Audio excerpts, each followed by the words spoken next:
بسم الله الرحمن الرحيم الحمد لله رب العالمين والصلاة والسلام على رسول الله وعلى آله وأصحابه ومن تبعهم بإحسان إلى يوم الدين۔ ہماری پچھلی مجلسوں میں الحمدللہ گردانوں پہ بات ہوئی تھی، اوزان پہ۔ جیسے ہم نے لفظ استعمال کیا تھا اوزان، تو جو عربی کے الفاظ ہیں وہی ہم استعمال کریں گے۔ گردان یعنی یہ جو 14 صیغے ہیں وہی اوزان ہم کہیں گے، تاکہ یہ لفظ کی عادت ہم ہو جائیں۔ اوزان جمع ہے وزن کا، وزن عام طور پہ ویٹ کو بولتے ہیں، اور اسی کا جو جمع کا صیغہ ہے وہ اوزان ہے، یعنی یہ 14 صیغے جو وزن ہیں، جو کہ فی الحال ہم نے سیکھے ہیں، اور آگے بھی اور بھی اوزان آئیں گے انشاءاللہ، ان کو ہم جو سیکھیں گے۔ تو یہ تو ہم سیکھ چکے تھے کہ فعل ماضی کے 14 اوزان جو تھے، اس میں سے پہلے 3 آپ لوگوں کو یاد ہیں کہ جن کس کے تھے؟ یہ اسکرین جو آپ کے پاس آ رہی، پہلے 3 صیغے یہ کس کے تھے؟ کون سے ہوتا ہے؟ ماضی کے جو پہلے 3 صیغے تھے، 14 میں سے پہلے جو غائب مذکر کے غائب مذکر کے فعل، فعل، فعلو، اور پہلا والا آپ یاد رکھیں ہمیشہ، پہلا والا مفرد کے لیے، دوسرا والا تثنیہ کے لیے، اور تیسرا والا جمع کے لیے۔ اور ہم نے یہ بھی بتایا تھا کہ جو الف ساتھ میں ملاتے ہیں اسے کہتے ہیں الف تثنیہ، اور اس کا نام الف تثنیہ خاص کیوں بتایا؟ کیونکہ اور بھی قسم کے الف ہیں جن کا دوسرا فنکشن ہوتا ہے، دوسرے کام ہوتے ہیں، لیکن یہ جو الف ہے جو فعل کے آخر میں لگ کے 2 کا معنی پیدا کرتا ہے، اسے کہتے ہیں الف تثنیہ۔ اسی طرح ہم نے بتایا تھا یہ واو الجماع ہے۔ واو اور بھی قسم کے ہوتے ہیں، لیکن یہ واو جو فعل کے آخر میں لگ کے، فعل ماضی کے آخر میں لگ کے یہ جماع کا معنی دیتا ہے، جمع یعنی 3 یا 3 سے زیادہ، تو یہ واو الجماع اس کو کہتے ہیں، ٹھیک ہے۔ یہ پھر یہ اگلے 3 صیغے جو تھے یہ کس کے لیے تھے؟ مؤنث غائب کے لیے، مؤنث غائب کے لیے، مؤنث غائب مضارع۔ ہاں نہیں ماضی، یہ والے ماضی، ماضی۔ ہاں جی، اس کی بات کریں پہلے، تو اس میں بھی وہی تھا، مفرد، تثنیہ اور جمع۔ اسی طرح اگلے 3 صیغے یہ کس کے لیے تھے؟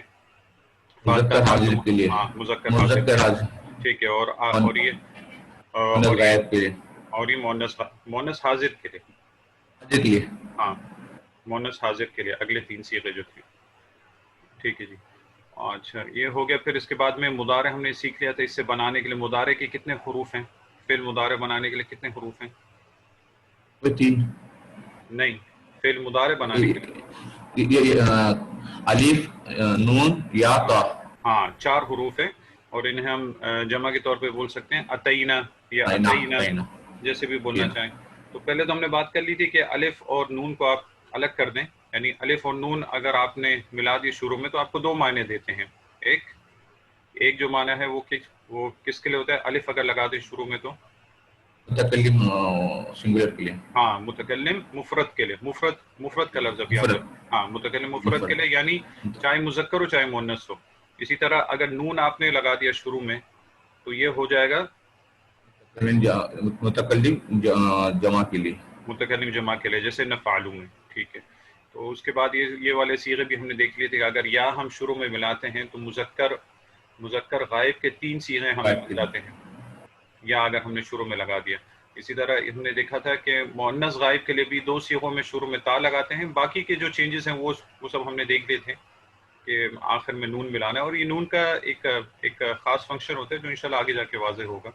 اسی طرح مؤنث غائب کے بھی 3 صیغے آپ نے دیکھ لیے تھے، متکلم کے اور مخاطب کے بھی، مذکر اور اس کے، ٹھیک ہے۔ اب اس میں سے فعل امر کیسے بنانا ہے وہ انشاءاللہ ہم فی الحال نہیں دیکھیں گے، وہ جو ہو سکتا ہے اگلی مجلس یا اس کے بعد انشاءاللہ دیکھ لیں، اور وہ بھی آسان ہے، کوئی اتنا مشکل نہیں ہے۔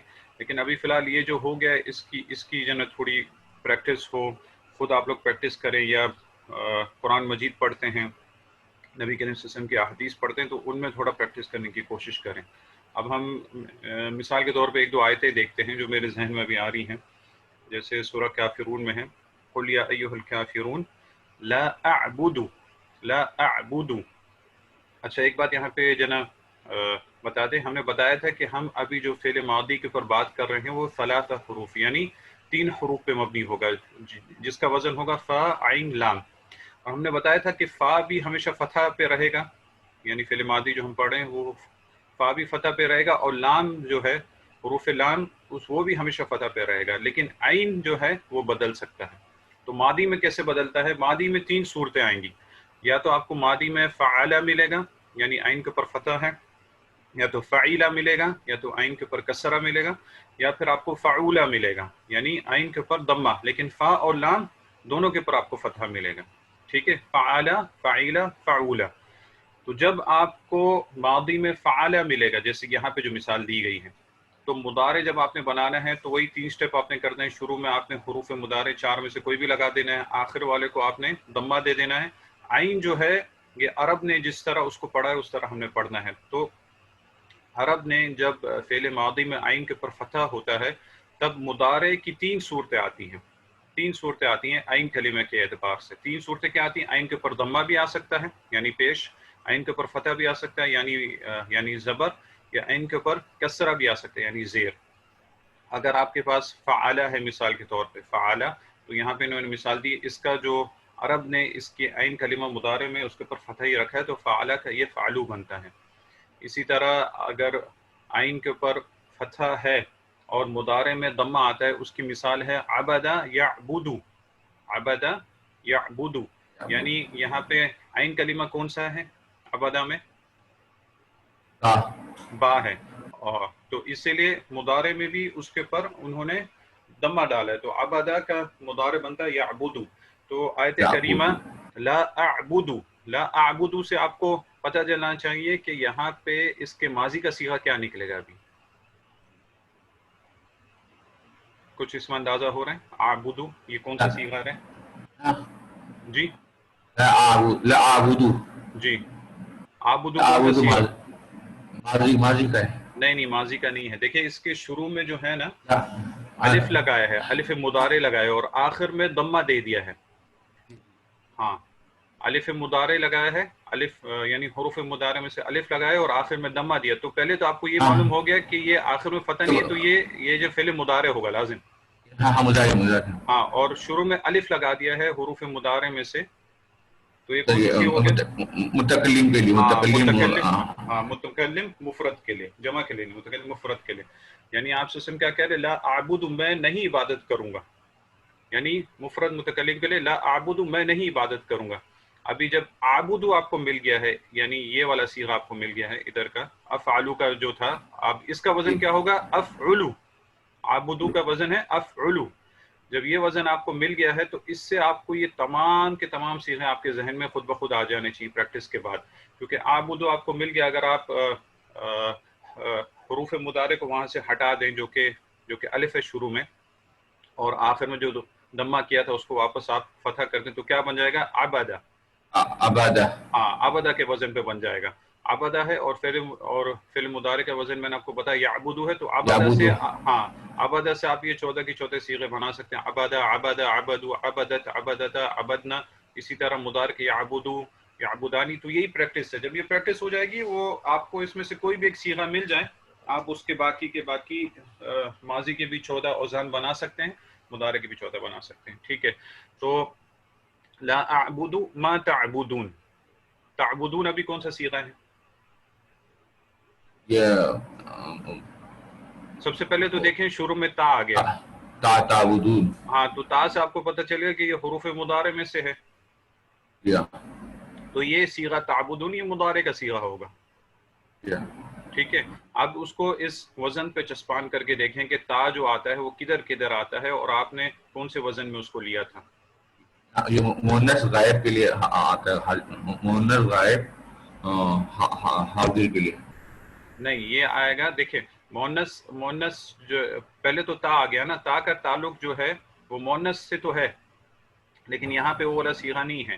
لیکن یہاں پہ تا جو ہے، جو خاص یہاں پہ 6 صیغے ہیں، یعنی مذکر حاضر کے لیے بھی آتے ہیں اور مؤنث حاضر کے لیے بھی. لیکن یہ جو صیغہ ہے، اور ہم نے کہا تھا یہ واؤ الجماع ہے، واؤ الجماع چونکہ مذکر کے ساتھ لگتا ہے تو یہ تفعلون کے وزن پہ آئے گا. یہاں پہ تفعلون ہے، لیکن عین المضارع یعبدو میں یعنی اس کے اوپر پیش آتی ہے، ضمہ آتا ہے، تو یہ تفعلون کی وزن پہ آئے گا. تو تعبدون تفعلون کی وزن پہ، یعنی جس کی تم عبادت کرتے ہو، یعنی مذکر مخاطب حاضر کے لیے ہے، جمع کے لیے، مذکر مخاطب حاضر کے لیے.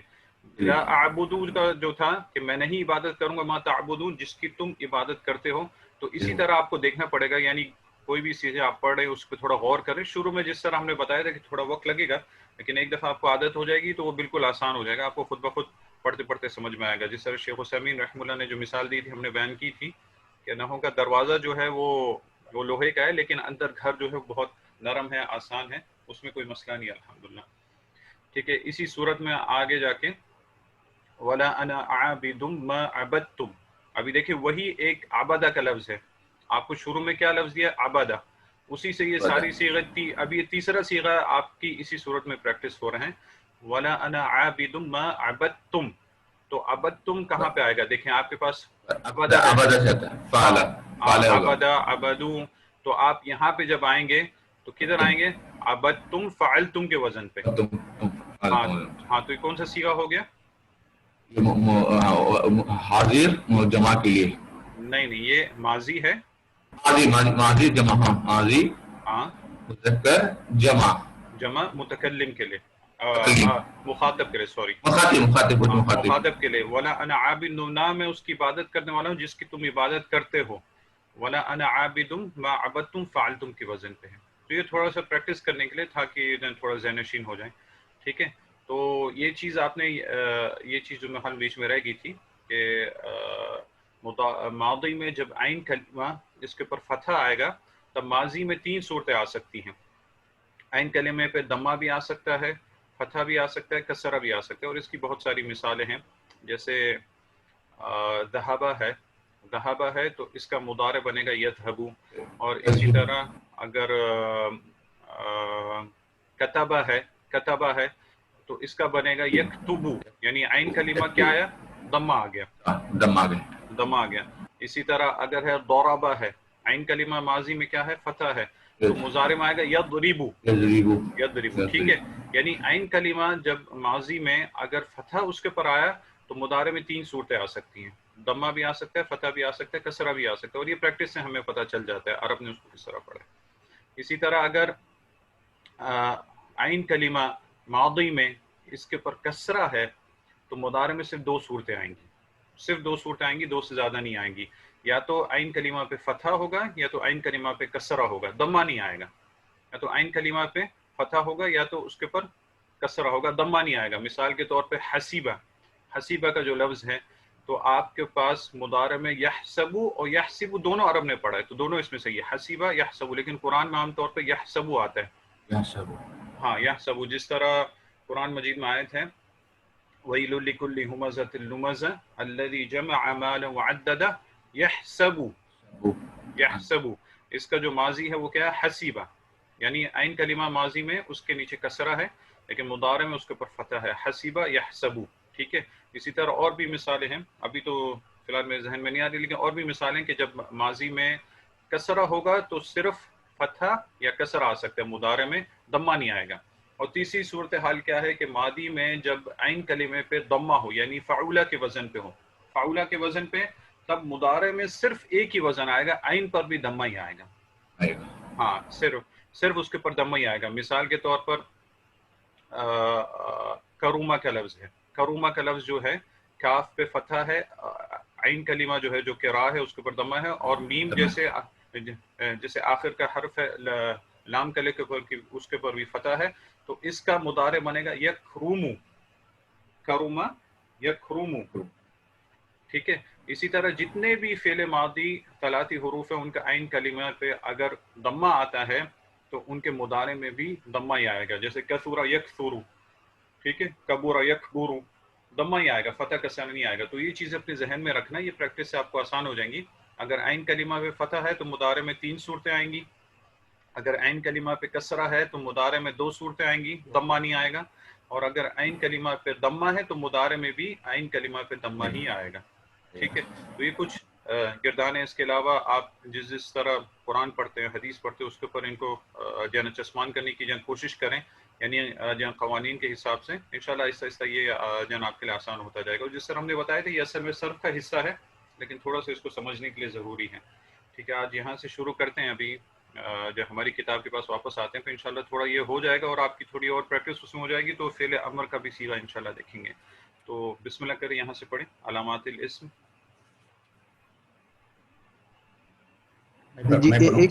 ایک سوال ہے، یہ جی جو مختلف اوزان ہیں، جی یہ تو اجرومیہ میں اس کے بارے میں کچھ تفصیل دی گئی، جو یہ سب باتیں آپ نے بتائی ہیں آگے ہم تھوڑی سی پڑھیں دی گے؟ جائیں گی، آگے تھوڑی سی دی جائیں گی. اصل میں جب انہوں نے فعل کی بحث کی نا کہ فعل یہ ہوتا ہے اور انہوں نے مثالیں دی، تو چونکہ میں نے اس وقت جب بتایا تھا ہمارا عربی بیک گراؤنڈ نہیں ہے، اس لیے ہمارے ساتھی وہ سمجھ نہیں سک رہے تھے کہ سافر یسافر اسافر یعنی اس کا کیا مطلب ہے. تو میں ان کو بتایا کہ اس کی طرف تھوڑا نشاندہی کر دیں گے تاکہ اس کی تھوڑی وضاحت ہو جائے. لیکن ادھر بھی جب آگے یہ کیا کہتے ہیں، جب فعل کی بحث آئے گی، علامات الفعل، تو فعل مضارع کے بارے میں بتانے کے لیے شارح نے اس میں بات کی ہے. اجرومیہ والے جو مین متن ہیں انہوں نے بات نہیں کی، لیکن جو شارح ہیں انہوں نے اس کے بارے میں آگے بات کی ہے. تو وہ اصول بتائیں گے نا، کیسے یہ فعلا نہیں نہیں، اور وہ پورا نہیں بتاتے، فعولا؟ وہ تھوڑا سا یہ نشاندہی کرتے ہیں اور یہ گردانے جیسے پوری لکھی پورا بھی نہیں بتاتے، لیکن تھوڑا اس کے بارے میں بتاتے ہیں. کیونکہ عام طور پہ عربی میں کتاب ہیں، عربی لوگ جو جب پڑھتے ہیں تھوڑا بہت اس کو سمجھ ہی لیتے ہیں کیونکہ ان کی زبان ہے. لیکن ہمارا بیک گراؤنڈ اس طرح نہیں ہے، اس لیے تھوڑا سمجھانا ضروری تھا اس میں. ٹھیک ہے ٹھیک جی ہے. تو اس میں آپ نے پچھلی بحثوں میں اس کے بارے میں تھوڑا بتایا تھا، میں نے کلاسز وہ اٹینڈ نہیں کی ہیں. ہاں نہیں، تو اس میں پورا بتایا. ایک کلاس میں تو فعل مضارع کے اوزان بتائیں اور اس پہ ہم نے تھوڑی پریکٹس بھی کی تھی. صلاح الدین عدنان نے دونوں نے ایک ایک جن گردان کی پریکٹس کی تھی. پھر بعد میں فعل مضارع بھی بتایا تھا اور فعل امر بھی نہیں بتایا. ٹھیک ہے ٹھیک ہے انشاءاللہ. جی علامات الاسم. میں پڑھوں سلام؟ ہاں آپ پڑھ لیں. ابو عبداللہ آپ پڑھنا چاہتے ہیں کیا؟ سعودی جی جی جیسے آپ کہیں. کوئی بھی آپ پڑھ لیں، بسم اللہ کریں، کوئی مسئلہ نہیں. جی صلاح الدین. عبداللہ پڑھیں گے صلی اللہ علیہ وسلم، تھوڑا سا آواز میں تھوڑا سا ذرا میرے. جی اچھا ٹھیک ہے، ابو عبداللہ آپ پڑھ لیں. بسم اللہ الرحمن الرحیم. علامات الاسم. جی قال ہوں فالاسم يعرف جی بالخفض والتنوين ودخول ہوں الألف واللام جی ٹھیک ہے. وحروف الخفض ہوں وهي من ہوں وإلى وعن وعلى جی وفي ہاں ورب ہوں والباء والكاف واللام ہوں وحروف القسم جی وهي الواو والباء والتاء. بتاؤ. ٹھیک ہے جی. ابھی یہ ہم نئے اس کے پر آ گئے، نئے سبق کی طرف آ گئے، کیونکہ شروع میں نحو کی تعریف ہم نے دیکھی، پھر کلام کی تعریف ہم نے دیکھی، اقسام الکلام ہم نے دیکھا. 3 اقسام انہوں نے ہم کو بتا دی. ابھی 3 اقسام میں سے جو سب سے پہلی قسم جو سب سے اعلیٰ ہے اس کی علامات ہم کو بتا رہے ہیں، جو کہ اسم ہیں. اسم کے علامات شیخ عثیمین رحمہ اللہ یہاں پہ بتاتے ہیں کہ اسم کی تعریف، فعل کی تعریف اور حرف کی تعریف تو اگر ہم طالب علم کو دے دیں، اور خاص طور پہ مبتدی طالب علم جو کہ ابھی ابتدا کے سٹیجز میں ہے، تو اس کو اس سے اتنا فائدہ نہیں ہو سکتا جتنا اس کو علامات سے فائدہ ہو سکتا ہے. کیونکہ ابھی وہ چاہتا ہے کہ میں جو کلام میرے سامنے ہے مجھے پتہ چلے کہ اس میں اسم کون سا ہے، فعل کون سا ہے. اور اگر وہ معنی کو نہیں سمجھتا تو اس کے لیے تو اس کو نکالنا تو بہت ہی مشکل ہے. اس لیے علامات یعنی جو نشانیاں جس سے اس کو پتہ چلتا ہے کہ یہ اسم ہے، یہ فعل ہے، یہ حرف ہے، یہ اس کے لیے زیادہ مہم ہے.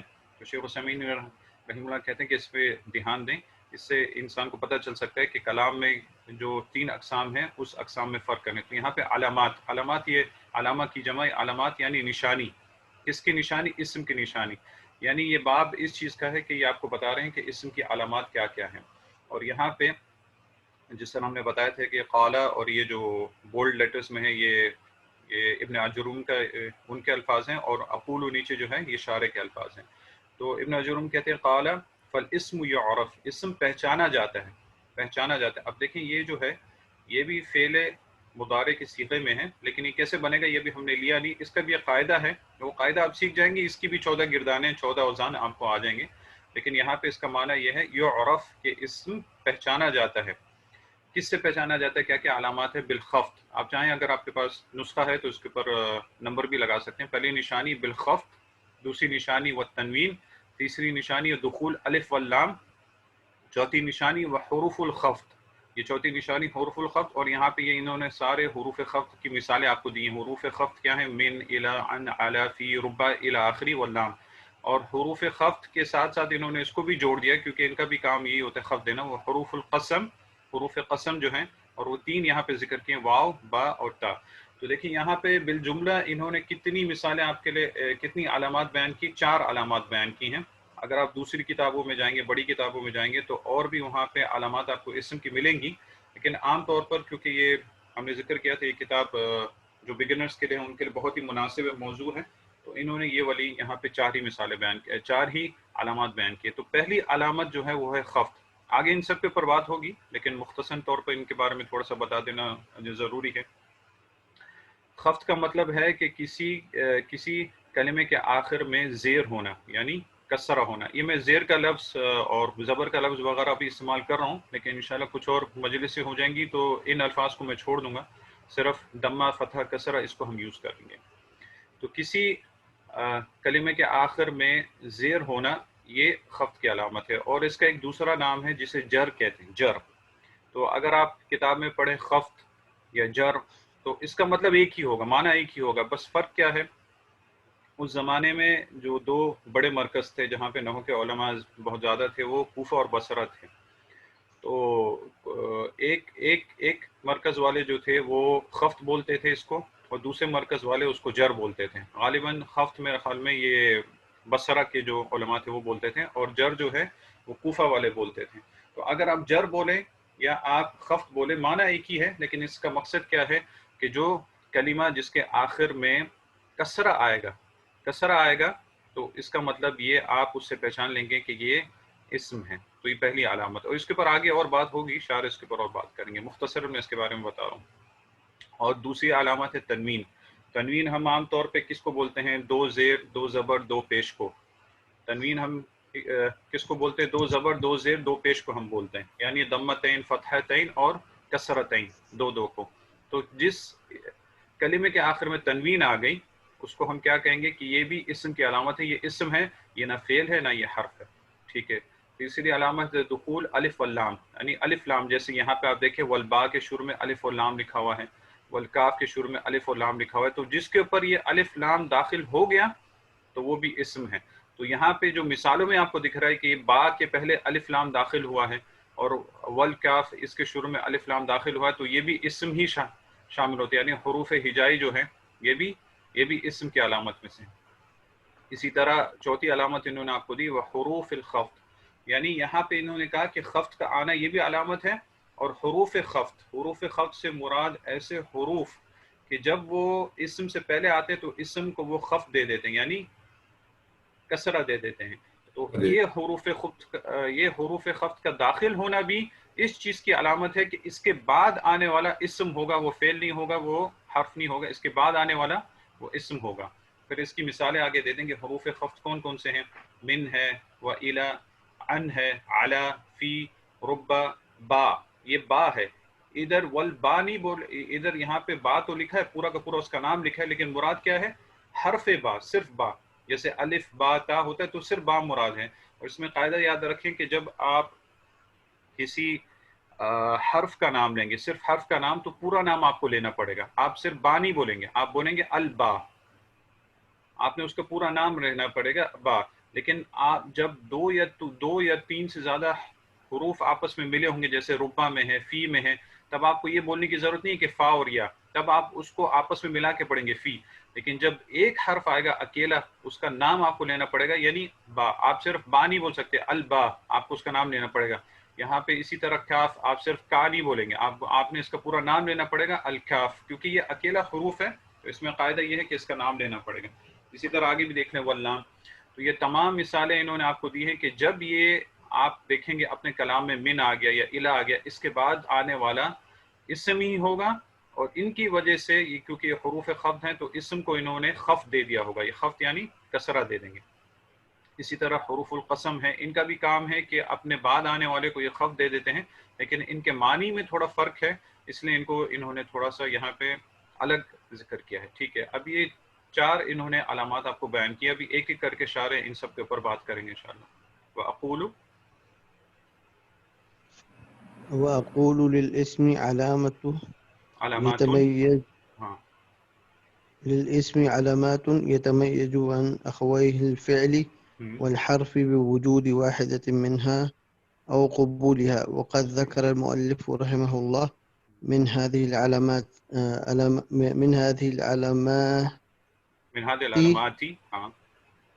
أربع علامات وهي الخفض والتنوين ودخول الألف واللام جی ودخول حرف من حروف الخفض. جی ٹھیک ہے، وہی بات جو اوپر ہوئی پہلے اس کو سمجھا رہے ہیں، پھر اس کے بارے میں بات کریں گے. دیکھیں للاسمی، اسم کے لیے علامات، علامات نشانیاں ہیں. یتمیز، یتمیز یعنی جس سے اس کی تمیز ہوتی ہے. تمیز یعنی اس کی کلیریفیکیشن پہچان. ہوتی ہے، یا تو وہ اس میں فرق کیا جاتا ہے. کس سے؟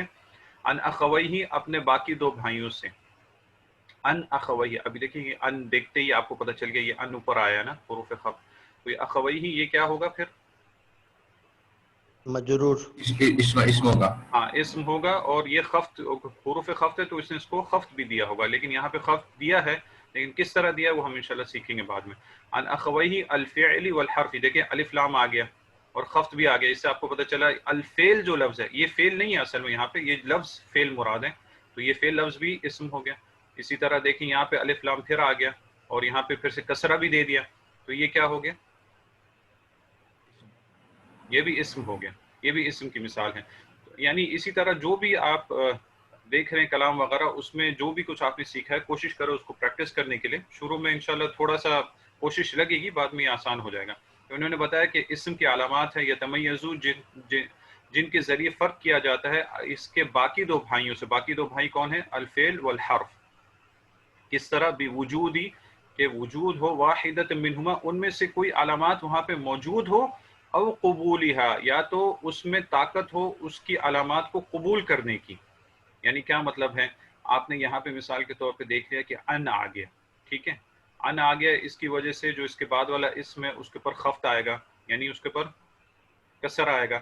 لیکن اگر ان نہیں بھی آتا پھر بھی اس میں اتنی طاقت ہے کہ ان اس کے اوپر داخل ہو سکے، تب بھی یہ اس کی علامت ہے کہ یہ اسم ہے.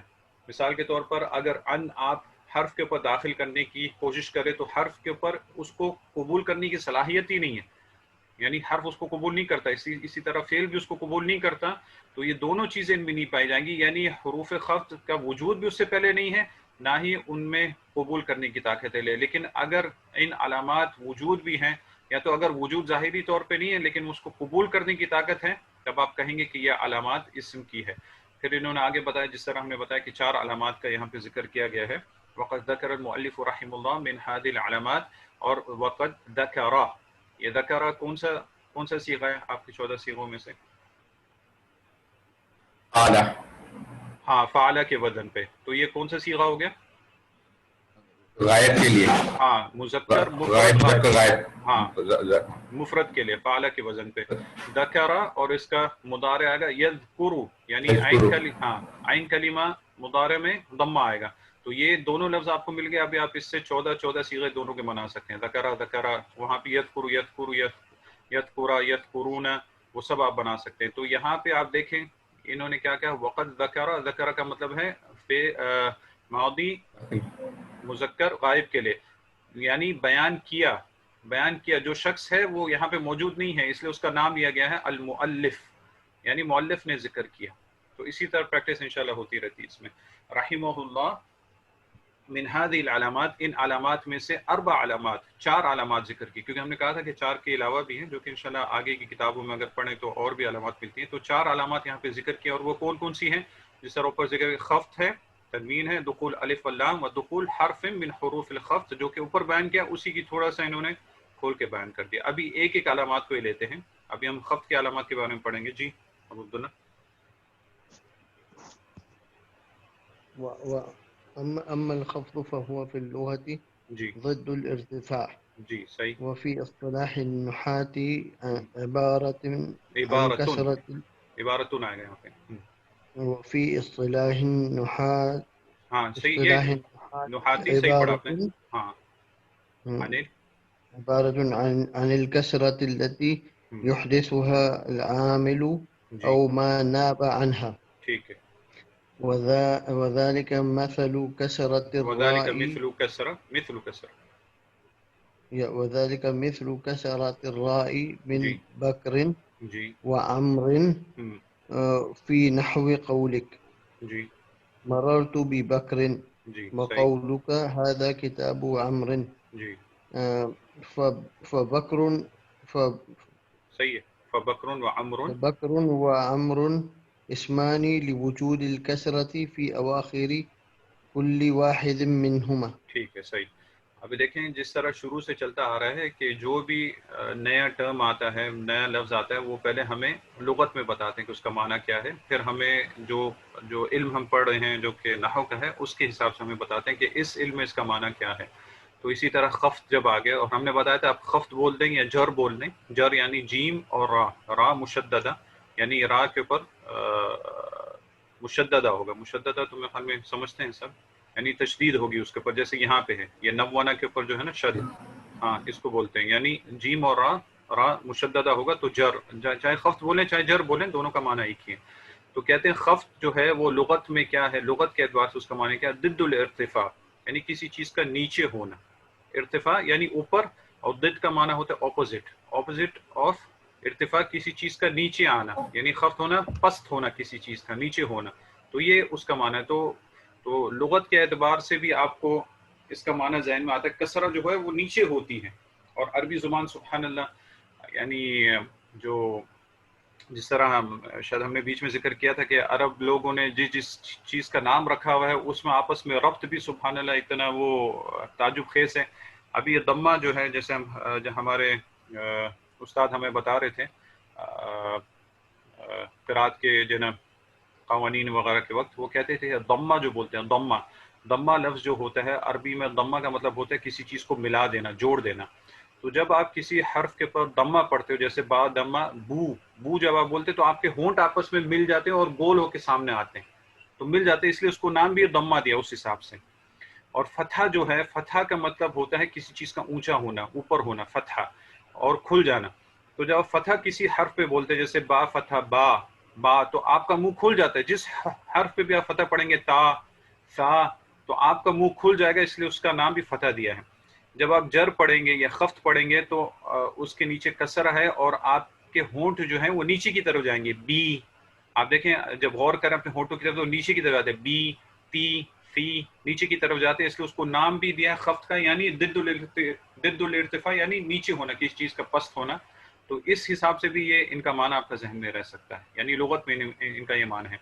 وفی اصطلاح النحات، لیکن نحات کے نزدیک، یعنی گرامر میں، عربک گرامر میں اس کا کیا معنی ہے، عبارہ یعنی یہ ایک ایسی چیز ہے، یا یہ ایک ایسا جملہ ہے، یعنی یہ ایک ایسی نشانی ہے کس چیز کے لیے، انل کسرہ، یعنی خفت کس کو بولتے ہیں، کسرہ. لیکن وہ کسرہ کس لیے آتی ہے، التی یحدثها العامل، یعنی کسرہ ایسے نہیں آتی، کسی نہ کسی عامل کی وجہ سے آتی ہے. عامل کا عام فہم میں معنی آپ یہ لے لیں کہ کوئی ایسی چیز جس نے اسم کے پر کام کیا، جس نے اسم کے جو اعراب ہے، جس طرح ہم نے بتایا کہ اعراب بدلتا رہتا ہے، کبھی ضمہ آتا ہے، کبھی فتح آتا ہے، کسرہ آتا ہے. تو وہ کس وجہ سے آتا ہے، کوئی نہ کوئی چیز اس کے اوپر پیچھے سے کام کر رہی ہے جس کی وجہ سے اس کا آخر کا حرف کا اعراب بدل گیا ہے. جس طرح ہمارے شیخ عبدالرحمن وہ ہمیں یہ بات کہا کرتے تھے کہ اگر آپ کبھی آخر کا اعراب اگر آپ ضمہ دیکھو تو وہ ضمہ بغیر کسی عامل کے بھی آ سکتا ہے، جس طرح مبتدا خبر میں ہم آگے دیکھیں گے، یعنی بغیر کسی عامل کے ضمہ آ سکتا ہے. لیکن اگر آپ فتحہ دیکھو یا کسرہ دیکھو یا پھر فعل میں آپ سکون دیکھو تو سمجھ لو یہ پیچھے کسی عامل کی وجہ سے ہے، یعنی یہ خود بخود نہیں آتا ہے. ضمہ خود بخود آ سکتا ہے، اس میں طاقت ہے، لیکن باقی فتح آئے گا یا کسر آئے گا، وہ کسی نے اس کلمے کے اوپر کچھ کام کیا ہے، اس کی وجہ سے یہ آیا ہے. تو اس چیز کو یہاں پہ اسی طرح سمجھ لیں کہ کسرہ کا آنا کسی کام کی وجہ سے، کوئی کام پیچھے ہو رہا ہے، کوئی عامل ہے، کسی نے اس کے اوپر زور ڈالا ہے، اس کی وجہ سے اس کے اوپر اس کا اعراب بدل گیا ہے. او ما ناب عنہا، یا تو پھر کوئی چیز اس کی نیابت میں آ گئی. اس جملے کو ہم ابھی فی الحال صحیح سے نہیں سمجھیں گے، تو میں اس کو زیادہ سمجھانے نہیں چاہتا. انشاءاللہ جب آگے جائیں گے تو یہ جملہ ہمارے لیے واضح ہوگا. یا تو پھر جو چیز اس کے نائب آئے گی اس کی وجہ سے ہوا ہے.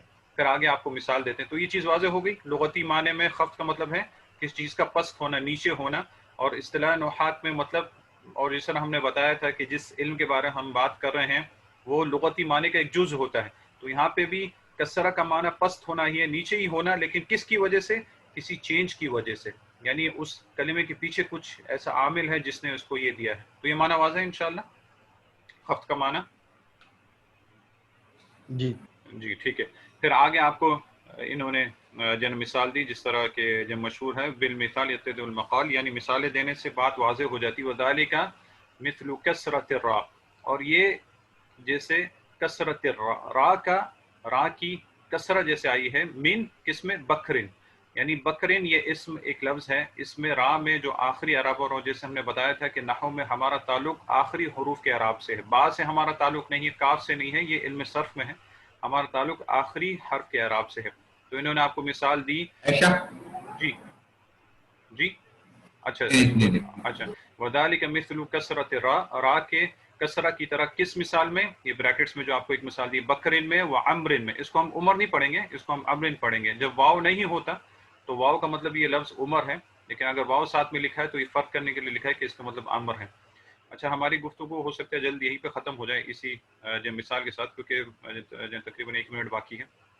فی نحو قولک، آپ جب بات کرتے ہیں مررت ببکرن، مطلب یہ جملہ آپ اگر کہتے ہیں مررت میں گزرا ببکرن، بکرین بکر کے پاس سے یا تو بکر کے ساتھ، بکر ایک شخص کا نام ہے، میں بکر کے ساتھ گزرا، تو یہ بکر جو لفظ ہے اسم ہے، اس کے اوپر جو کسرہ آخر میں آئی ہے وہ کس کی وجہ سے؟ با کی وجہ سے. تو آپ کہیں گے یہاں پہ عامل جو ہے وہ حرف با ہے، اور بکر جو ہے یہ اس کے اوپر خفت آیا ہے با کی وجہ سے، اس لیے بکر جو ہے یہ اسم کی علامت ہے، اس کے اوپر حروف خفت داخل ہوا ہے، یہ عامل بھی ہے، اور یہ جو خفت آئی ہے یہ بھی علامت ہے کہ اسم ہے. وقولک وَهَذَا کتاب عمر، یہاں پہ انہوں نے مثال دی ہے یہ کتاب عمر کی ہے. یہاں پہ آپ دیکھیں کہ عمر کے اوپر خفت آیا ہے، تو آپ کو پتہ چل گیا کہ یہ بھی